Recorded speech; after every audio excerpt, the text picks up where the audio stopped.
I had, for 3 years, rented the ground floor of an old house in a turning off the main road running through the ancient country town. There was a bedroom and bathroom facing that street and the sunrise, and a large all-purpose room to the rear into which sunset flooded. Beyond that, a small stream-bordered garden which I shared with the owners of the house, an elderly couple upstairs. Brad's mother had cooked and cleaned for them for years. Brad mended, painted, and chopped when he felt like it. Soon after I'd moved in, mother and son had casually extended their services to me, which suited me well. It was, all in all, an easy, uncluttered existence. But if home was where the heart was, I really lived out on the windy downs, and in stable yards and on the raucous racetracks where I worked.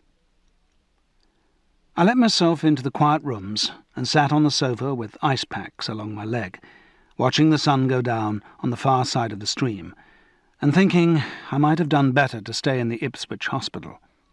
From the knee down, my left leg was hurting abominably, and it was still getting clearer by the minute that falling had intensified Thursday's damage disastrously. My own surgeon had been going off to Wales for the weekend, but I doubted that he would have done very much except say, "I told you so." And in the end, I simply took another distalgesic and changed the ice packs and worked out the time zones in Tokyo and Sydney. At midnight, I telephoned to those cities where it was already morning, and by good luck reached both of the sisters. "Poor Greville," they said sadly, and "do whatever you think best. Send some flowers for us. Let us know how it goes." "I would," I said. "Poor Greville," they repeated, meaning it, and said they would love to see me in Tokyo, in Sydney, whenever. Their children, they said, were all fine. Their husbands were fine. Was I fine? Poor Greville. I put the receiver down ruefully.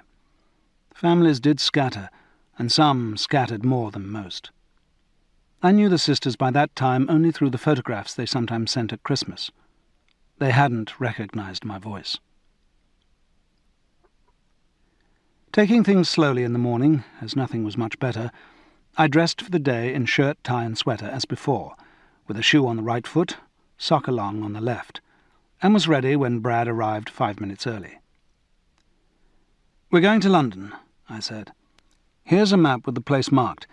Do you think you can find it?"